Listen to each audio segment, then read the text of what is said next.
All right, we are live here on the Channel 5 podcast and stream. My name is Matt Solomon. With me, as always, Kevin Lancaster, and we're excited to be here. We've got an amazing guest coming up. But before we get into that, and I think I saw him dancing backstage to the beat of the intro. But Kevin, what's going on in your world? How are things going before we get going on our guest? What's going on? Well, look, not to start on a somber note, but we were able to pay our respects last evening to our former CTO and good friend Nick Streaker. It was a absolutely tragic, just event scenario. 43 years old, 5 children, just absolutely tragic, but a beautiful ceremony, and we'll certainly keep him in our thoughts and prayers moving forward. So that was call it a low light of the week, having to deal with that, so that's that. Outside of that, we've been pressing forward pretty strong with the development of new platforms and getting ready for soft launches and real launches over the next couple of weeks. And so it's busy. Stay tuned for exciting announcements. I think next week we'll be out in Vegas with Kaseya at Connect IT. So that'll be fun as well. So just trying to keep moving, trying to keep busy, keep moving, and hopefully grow another amazing company. Awesome. Yeah, I mean we're now getting to like that final sprint of event season. So yeah, I mean, as much as I like Vegas, I think me and you are going to be there twice in the next 3 weeks, which is an aggressive amount of time. I think 3 or 4 nights both times. A lot of Vegas. A lot of Vegas. I think both of us, I believe, you're speaking as well now at Channel Partners. So kind of in the final home stretch of just putting that presentation together. And just a side note, if anybody out listening, we love for you to chime in. Let us know where you're listening in from.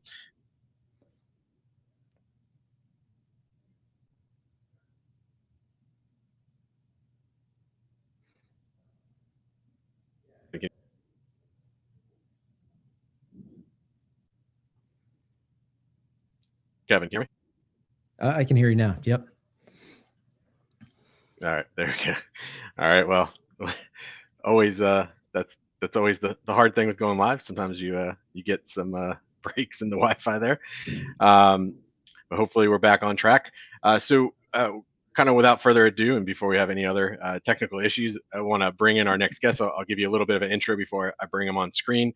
His name is Brett Johnson. I've actually worked with Brett a couple of times with ID Agent. It was actually one of probably the event that we had the most response to, and we had a real fun time around the Halloween theme. It was a Krampus themed event. But Brett is the former United States most wanted, actually. Referred to the U.S. Secret Service as the original internet Godfather. But he's really turned his life around. It's an amazing story over the last 20 years.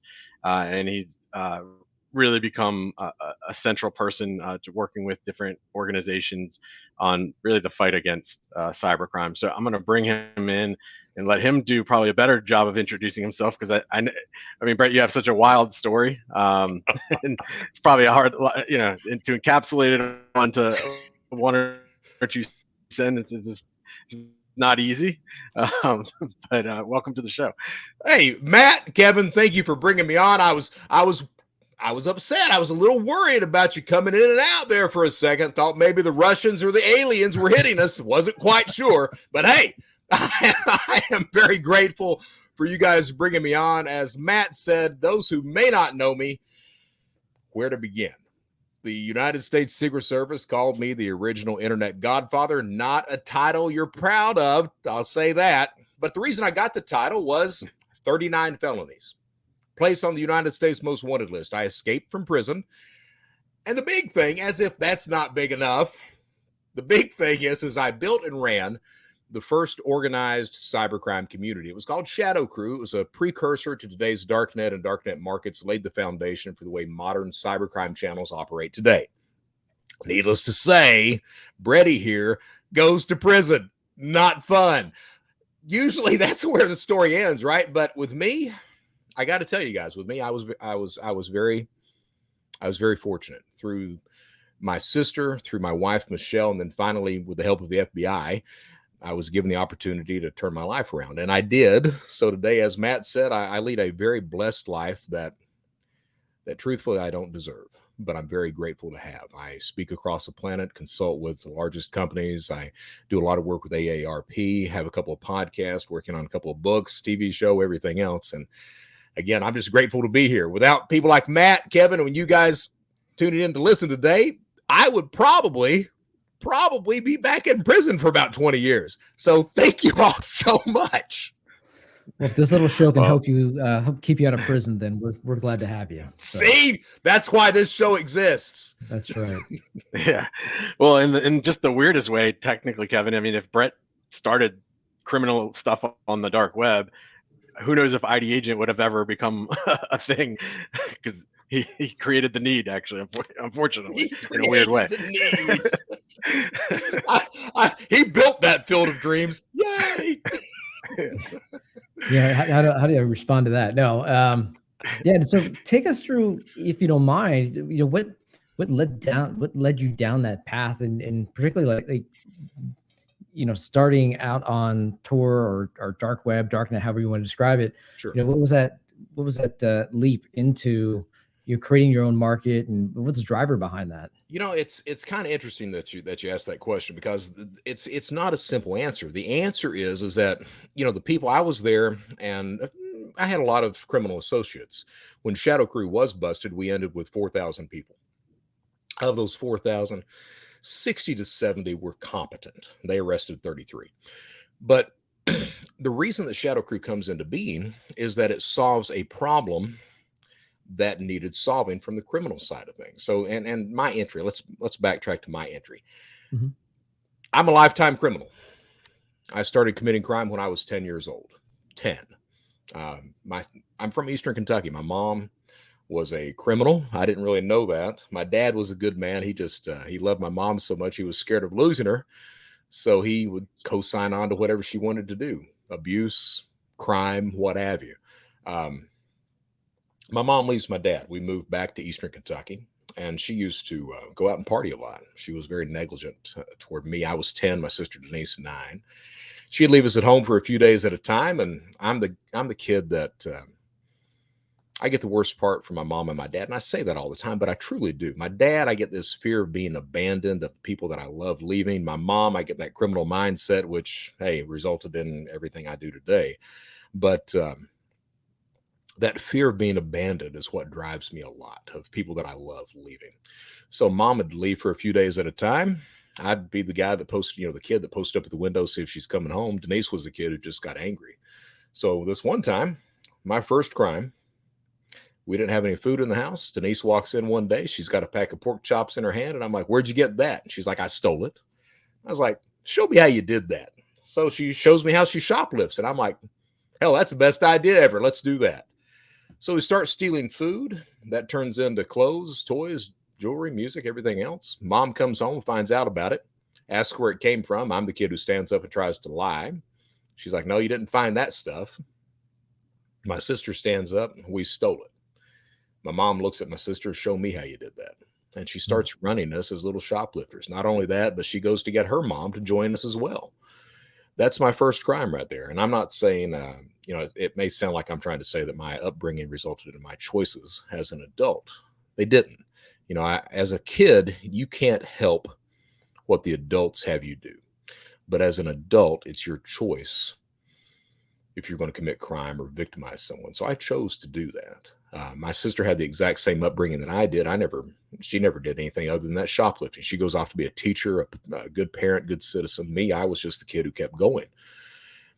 Turns out that whole side of my mom's family were fraudsters. So I grew up from 10 on, I grew up knowing how to commit forgeries, charity fraud, insurance fraud, trafficking drugs, illegally mining coal, any number of things like that. My mom was a fraudster. So I grew up in that type of environment until I branched off on my own. Faked a car accident in the mid to late 90s to get the money to get married, to move to Lexington, Kentucky, to go to University of Kentucky. And that reason that I commit crime, that fear of being abandoned, of not being able to show love in a healthy way, that rears its head all through my life. That rears its head. And when I first got married, I told my wife, I was like, don't worry about working. I'll do the work. Don't worry about the cooking and cleaning. I got all that shit too. So here I am, 50-hour week job, 18-hour class load, cooking, cleaning, something had to give. What gave was a job. Got to make money. Well, that proclivity toward fraud, didn't know how until I found eBay. First crime I committed online. I've been watching Inside Edition with Bill O'Reilly. They had a show about Beanie Babies. They had profiled this one called Peanut, the Royal Blue Elephant. Selling for $1,500. I was naive at that point in time. I was like, well, hell, I'll just skip class the next day, go around all the stores looking for the thing. So that's what I did. Figured out pretty quick, well, idiot, he's not in the stores. He's on eBay for $1,500. But so what I did was is they had these little gray Beanie Baby elephants. So I grabbed one of those for $8, stopped by Kroger on the way home, picked up a pack of blue Rit dye, go home, try to dye the little guy. Needless to say, I didn't do very well in home economics class. Turns out that they're made out of polyester. Polyester doesn't hold dye very well. I get it out of the bath, look like it's got the mange, but I ripped a lady off of $1,500. That see, as a child, and that's one of the things I noticed with a lot of cyber criminals. Most cyber criminals aren't sophisticated; they're just very good social engineers. And one of the things I've noticed is that you're more skilled or you're more persistent criminals, online criminals anyway, they become social engineers as children as a means to survive, because they have to be able to navigate their environment and try to manipulate those abusive adults that are around them. Well, so that's what I did. I was already a social engineer from having the upbringing that I had. And I started to use those tools to defraud people online. And, I found a picture of a real one online, a real Beanie Baby, posted it. Lady thought I had the real thing. She wins the bid. I send her a message saying, hey, I've not done any business with you. I can't even trust you. You may rip me off. What I need you to do is send me a postal money order. Once I cash that out, I'll send you your animal. So she did that. I cashed the money order out. I sent her the animal and get a phone call. This is not what I ordered. My response, lady, you ordered a blue elephant. I sent you a blue-ish elephant. And the first lesson of cybercrime most criminals discover, and that's what I discovered at that point in time, is if you delay a victim long enough, you just keep putting them off. A lot of them, they get exasperated. They throw their hands in the air. They walk away, and you don't hear from them again because they don't know who to complain to. And they never complain to law enforcement. And that's typically the way it is today. You look at companies, you look at individual victims, a lot of them don't complain to law enforcement. They eat it. First crime I committed, and I kept going. I got to where I was selling pirated software. Then it turned into mod chips, going into systems to turn on all the pay-per-view channels and cable boxes. Then finally, satellite DSS cards, programming those so you could watch the cable TV channels over the dishes. That led into, I ripped everybody off on that because a Canadian judge, this numbnuts up there, he rules. He comes out with this ruling saying that Canadian citizens can pirate satellite DSS signals. Idiot. Wow. So what happens is in the United States, almost overnight, opens up a little cottage industry. You go down to Best Buy, you buy the system for $99, take it out in the parking lot, pull the system out, pull the card out, throw the system away, program the card, ship it to Canada, $500 a pop. Wow. Started doing that, making a lot of money. I was clearing about $4,000 a week doing that, and didn't have enough. I couldn't fill all the orders that were coming in. So I thought to myself, I was like, hell, why do I need to fill anything? They're in Canada. I'm down here. What are they going to do? Right. So I didn't fill any of the orders, stole even more money, and got worried. I was stealing so much money. I was thinking that, I'm going to be looked at for money laundering, something like that. Need a fake driver's license. So I figured I'd get a fake driver's license, use that fake ID to open up a bank account, launder the money through that, cash out at the ATM. Didn't know where to get a fake ID. So got online, started looking around.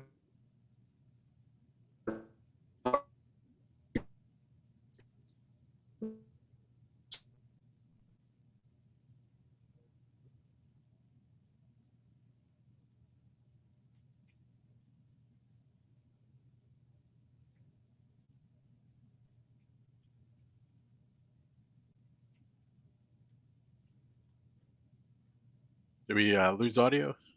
Nope.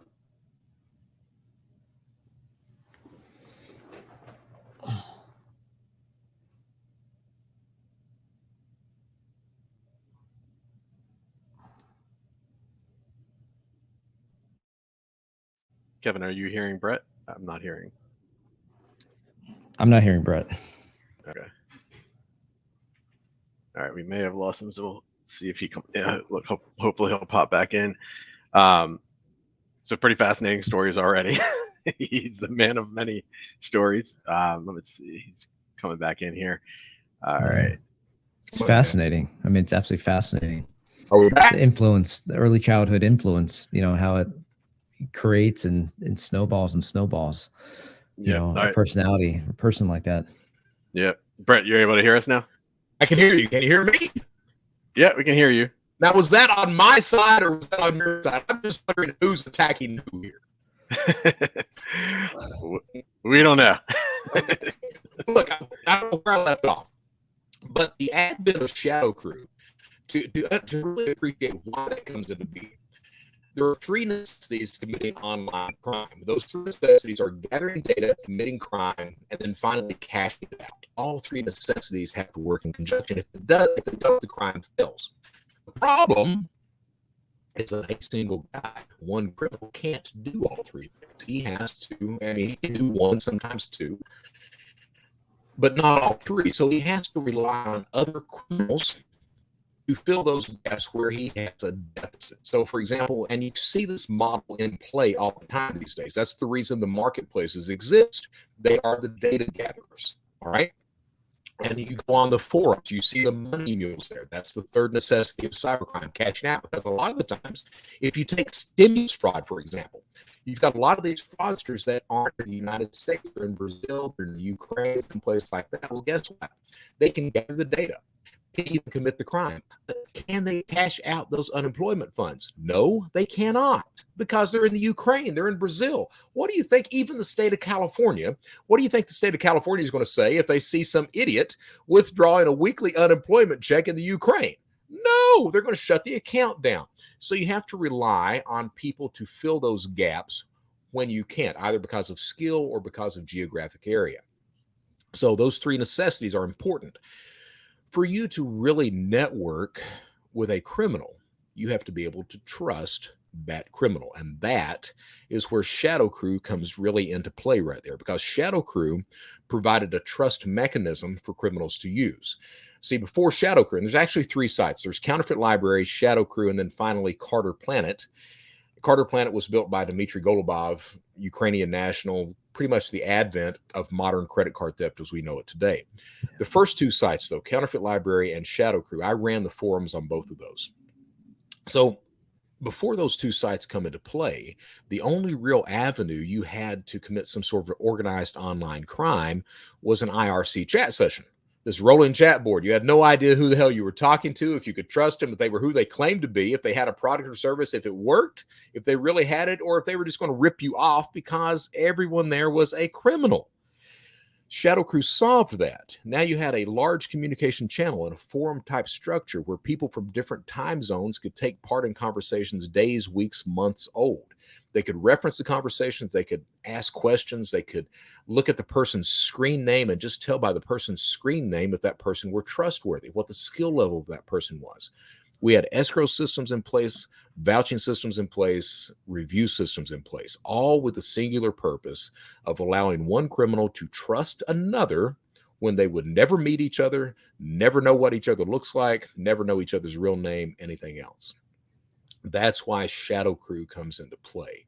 ShadowCrew goes on to make the front cover of Forbes. So what happens is actually you've got Counterfeit Library, ShadowCrew, Russian or Ukrainian national by the name of Dmitry Golubov. He sees the success that we're having with Counterfeit Library. He's a spammer at that point in time, getting all this credit card information. And he thinks to himself, he has this bright idea. And he's like, I wonder if people would buy stolen credit card details. Turns out they will.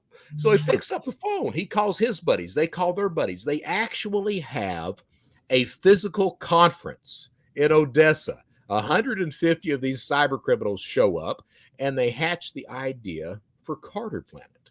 which is the advent of modern credit card theft as we know it today. Now, Dmitry's arrested later on, after I'm arrested.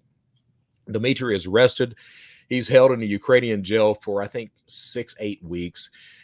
Ukrainian politician comes up and says, he's a very good guy. We should release him. So they let him go. He fights extradition. He hires the best lawyers on the planet because by this point, he's a multimillionaire. He hires the best lawyers on the planet. He beats extradition. He goes on to start his own political party called the Internet Party of the Ukraine. And because he has a sense of humor, its platform is to stomp out fraud. Their first political candidate, and there's a statue in Kiev's square today to commemorate this, but his first political candidate was Darth Vader as the mayor of Kiev. Of course, Darth Vader's not elected, but still, yeah. But he's currently on parliament in the Ukraine, stands a chance of being one of the next presidents of Ukraine if Putin doesn't have him killed. So we'll see about that. But ShadowCrew goes on to make the front cover of Forbes, August of 2004. October 26th of 2004, United States Secret Service arrest 33 people, 6 countries, 6 hours. I'm the only guy publicly mentioned as getting away. They pick me up February 8th, 2005, and they give me a job. And I'm the idiot that continues to break the law from inside Secret Service offices for the next 10 months until they find out about it, at which point I take off on a cross-country crime spree, steal $600,000 in 4 months, wake up one morning on the United States Most Wanted list, go to Disney World, get arrested, sent to prison, escape from prison, arrested again, serve out my time, and fortunately, I was given those second, third, and fourth chances. Finally, the FBI, they kind of take me under their wing and give me the opportunity to turn my life around. And by that point in time, I was like, hell yes, let's stop this insanity and try to help people instead of hurt people. So what triggered the stopping the insanity? Because I imagine the entire time you're building up to even, you start out with petty crime, petty theft, then you advance and then you figure out, to your point, you can ship them to Canada, not even really ship them, just kind of rip them off. And then you get to this point where you're building essentially an online enterprise. Was there that need to do something bigger? Was there almost like an entrepreneurial drive to, create some type of empire with these abilities? No, it was always, that's an interesting thing that you see, especially on the cybercrime side. And I think it applies to the marketplaces as well. Not the marketplaces now. Marketplaces now, dark web marketplaces are built for profit. Mm-hmm. But when those first marketplaces come up, Silk Road, things like that, same thing with ShadowCrew. It's built to solve a problem. Right. The review systems and vouching systems, even the escrow systems, were put into place to solve a problem. We were getting so big that I was the only reviewer at that point in time. So you have to institute these new systems to take care of the influx of people coming in. So it was all about solving problems. I don't think that any one of us ever really thought that we were building an empire of some sort or, a real big organization. Now, certainly it turned into that. Mm-hmm. But we never really considered that. It was all about solving the issues at hand at that point in time. That's the same problem. That's the same way we looked at committing crimes. So phishing attacks, account takeovers, malware implementation, all those types of crimes were looked at from a problem solution point of view, not as a, how can we profit? I think we knew that profit would be coming, but it was all about solving the problems first and foremost. So that's what happened. My turnaround happened because of my sister, my wife, and then finally the FBI. My sister disowns me, and that hit hard because she was the only person in my family that I really was connected to. Then my wife, Michelle, shows me that I don't really have to pay for love.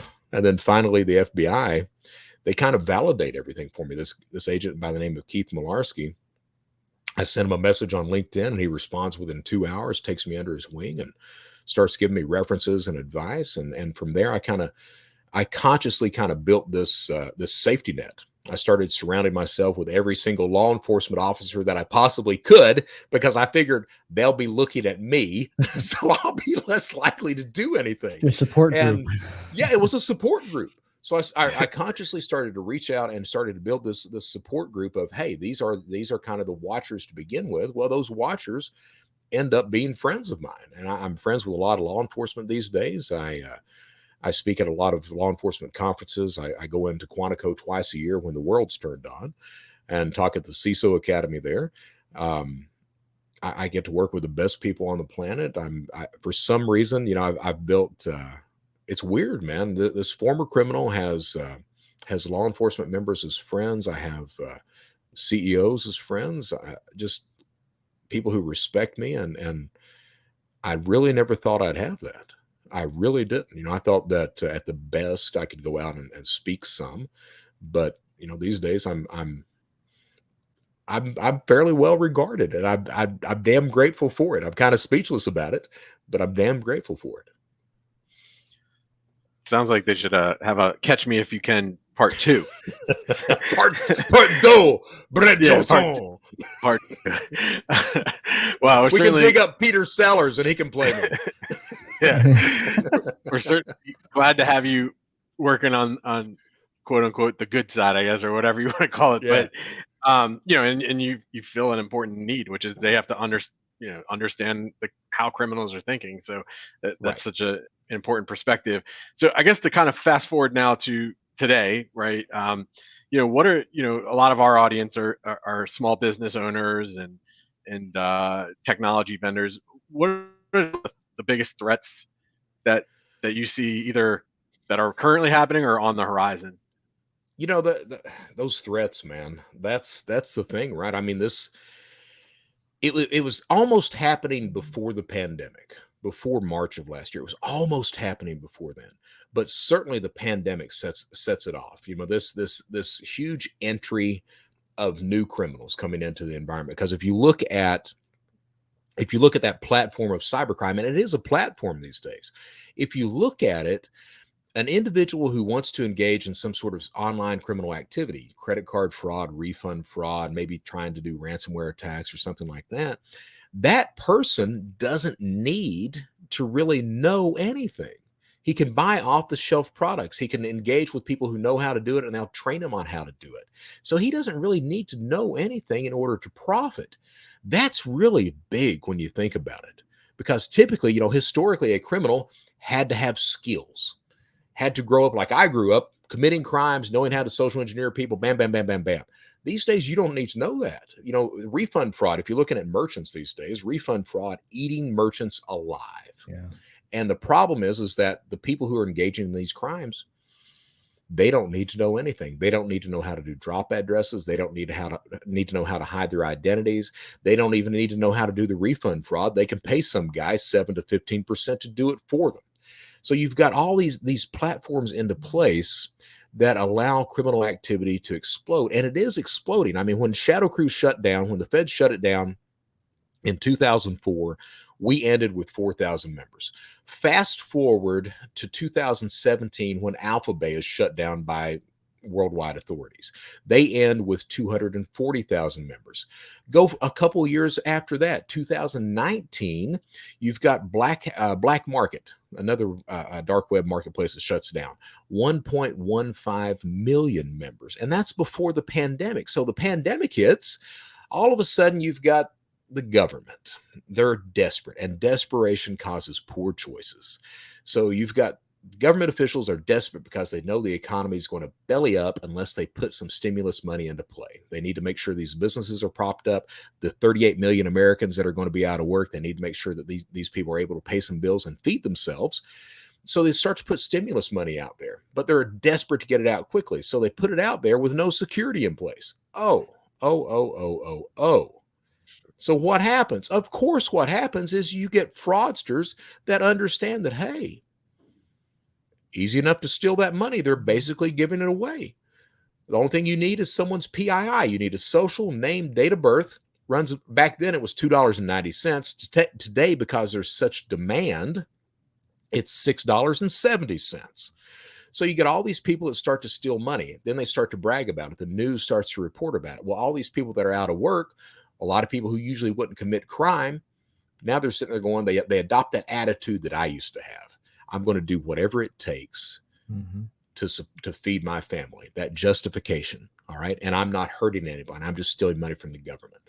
So they start to engage in unemployment fraud or maybe refund fraud or something like that. So you get this entry that's going on. That's the big thing that's happening right now. You add that in with this idea of innovation that's popped up all of a sudden. You had it with SolarWinds, with Colonial Pipeline, with these systems that have been hit that historically haven't been hit. I mean, we had some infrastructure hit before. We had some hospitals hit with ransomware, things like that. But this idea of innovation, of criminals looking at areas and verticals that they really hadn't hit before and trying to figure out, where are we going to profit? That's a huge issue, because historically these verticals haven't really had to worry about things like that. So they've never seen that type of fraud. They've never seen those types of attacks. They really don't know how to defend against them. So now they're hit. Well, if you're hit with a ransomware attack, guess what? If you ain't got the key, you're paying the ransom. Period. You're paying the ransom. Now the FBI can say whatever they want to say. You know, don't pay ransom. Don't pay ransom. If you got to have that data to survive, you're going to pay the ransom. If you've got to have that data or access to your systems in a hospital system to make sure your patients are taken care of, you're going to pay that ransom. Criminals know that. So you've got the ransomware attacks. There was a Biden representative yesterday that was talking about it turning into basically killware, talking about these attacks that are potentially going to cost human lives. And I agree completely. Completely. You're going to hit infrastructure so hard at some point that it's going to result in human life lost. You see that. I think that, you know, overall, the types of attacks, and I mentioned this to you offline, Matt, attacks happen. If the statistic is that 90+% of all attacks use known exploits. Again, it's not that the cyber criminals are sophisticated. It's the stuff that we know about that we've not done anything about that allows these entryways. If you look at the NotPetya attack a few years ago, that entire attack launched by the Sandworm Group. As a matter of fact, there's an excellent book on it. I forgot who the writer is, but the Sandworm Group, Russian hacking group, top on the planet, they launch an attack against the Ukrainian people. They take over basically the QuickBooks of the Ukrainian country, take over its update server, and at that point the attack launches. And that attack uses known exploits throughout it. It fakes a Microsoft certificate, known exploit. It uses Mimikatz to harvest credentials out of RAM, known exploit. It uses Eternal Blue, Eternal Romance, patched exploits a year and a half earlier that nobody had patched. It looks for outward facing SMB ports. That's the scary thing right there, because we've known about that shit for a decade and haven't done anything about it. And people thought at that point in time, outward facing SMBs, can't be many of those. Millions. So it's not the stuff that we don't know about. It's the stuff we're not doing anything about. SolarWinds, the exact same thing. I've got a 130-page class action lawsuit that I've been reading over that details every single thing that SolarWinds knew about, but they didn't do anything about before they were hit. So that, I think that's the big issue that we're talking about. I mean, cybersecurity, it's not romantic. It's not sexy. It's the nuts and bolts. It's the stuff that we need to just buckle down and do. And if we do that, I mean, chances are a lot of these criminals are not going to have places to go. They're not going to have the profit that they need, and they're going to look elsewhere to commit crime. Just my opinion. And I completely agree with you 100%. You know, and you're seeing an acceleration, right? You've got this perfect storm of governments just, you know, stimulating the economy. You've got everybody, you know, at home. You've got e-commerce platforms that are maturing and everybody's relying on it. You got on one end of the spectrum, you've got this, you know, almost tsunami of return fraud. And then the other end of the spectrum, you've got, you know, ransomware and these large exploits that are now turning into killware, as you mentioned, right? So I guess the question is, where does this all go? Does everything go to killware? And because governments finally step up and say, stop paying ransomware? I mean, where do you see this thing going over the next couple of years? I mean, you think about it. I mean, okay, so let's break it down into what criminals are looking for. Let's break it into three different topics. Motivations. So motivations are status, cash, ideology. That's why you commit crime online. Status, you're trying to impress your criminal crew or your government or something like that. Cash, easy enough. Ideology, you've got a different political opinion, which usually results in a nation state attack of some sort. All right. Sure. The types of attackers that are out there. What types of attackers do we have? Well, we've got you can break them down into those motivations. You've got the criminals that are looking for cash, or you're looking for information, access, data, or cash is typically what you're looking for. So you've got criminals that are out there. You've got hacktivists. You've got nation state attacks. You've got the script kiddies that are out there. You've got all these different types of criminals that are out there too. Where does it end? Dude, I don't know. I look at you look at this supply chain stuff that's going on right now. You've got these pictures of these cargo ships out in the LA Bay there, or whatever bay that is out in California, the port. But you've got all those people out there that, we've got prices rising 30% across the line on everything else. So what happens when, not if, what happens when we have a ransomware attack or some sort of infrastructure attack against that? Mm-hmm. So we're already 30% up. We're already a nationwide average of gasoline. And yesterday was $3.27 a gallon. So what happens when another attack like Colonial Pipeline comes along and you see a nationwide average popping at $7 a gallon? You got problems. You got huge problems, huge issues at that point. I think it continues to get worse because criminals are motivated to make profit. So the reason you look for, unless you're a nation state, the reason you look for that information, access, or data is to profit with cash. So you're looking to attack these systems or verticals that you can profit by. Infrastructure matters. That critical infrastructure matters even more. So if you can shut down a water system, you can make a lot of money. If you can shut down a power grid, you make a lot of money. I mean, that's if you can shut down these ships coming in to these ports and really disrupt that entire supply chain when it's already disrupted and hold it for ransom, man, you're going to pay what you need to pay to make sure people get the products they need to survive. So I think that we do see that. And that's the issue that I have right now is, I mentioned that offline. We need regulation, but we need proper regulation designed by people who know what the hell they're talking about and the effects that regulation has. You can't just have somebody that, we'll regulate it, and not know what the devil's going on. You got to have somebody that really knows what's going on. And unfortunately, I'm not sure we have that right now. In any administration, I'm not talking about left or right wing. I mean, in any administration, I don't think we have that at all. No, we can't. I mean, to your point, when I was on the Hill and working with, the House and the Senate side, this 6 years ago, and the level of understanding at that point there just wasn't a basic understanding of internet and cybersecurity. And then fast forward to the Zuckerberg testimony, and just how much he was able to walk around our political establishment, just their basic understanding of how Facebook's monetization works, right? And then you fast forward to today, and how do you keep up with privacy? How do you keep up with speech? With what scares me about the next several months, right, is that there will be attacks on critical infrastructure to exacerbate the challenges that we have, but then there's going to be a whole new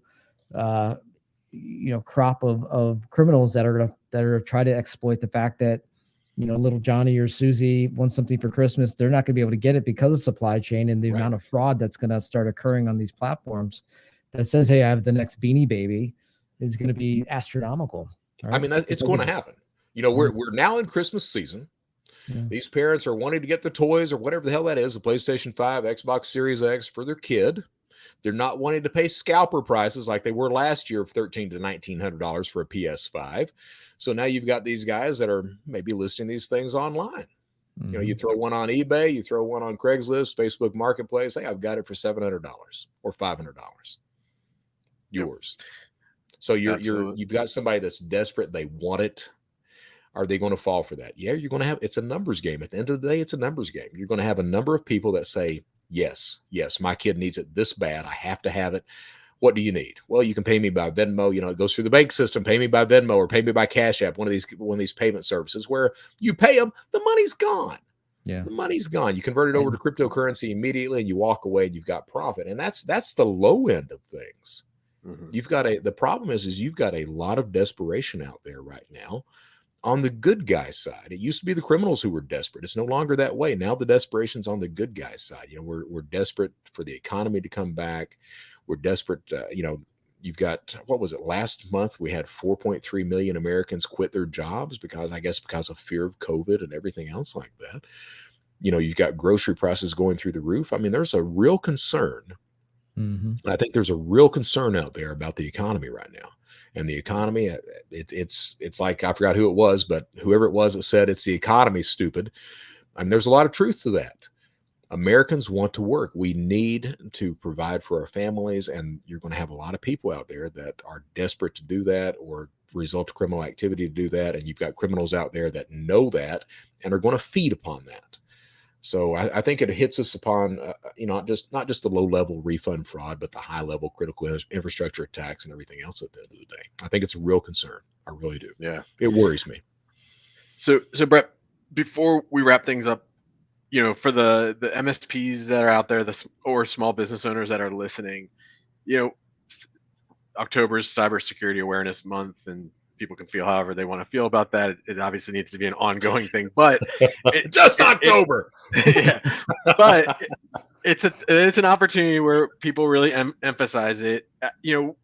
What are maybe, I don't know, one or two tips that a small business owner or an MSP that's talking to their customers can be sharing, with them? Sure. I think we maybe lost Kevin there. Can you still hear me, Matt, or not? Yeah, I can still hear you. Yeah. Okay. So really what I would say is know your place in the cybercrime spectrum. All right. So you're a small business. The chances of you being able to afford security like Bank of America, who spends $1 billion a year on cybersecurity, you're not like that. You're not. Yep. But again, remember what I said of 90% plus of every single attack uses a known exploit, a known vulnerability. All right. That's important.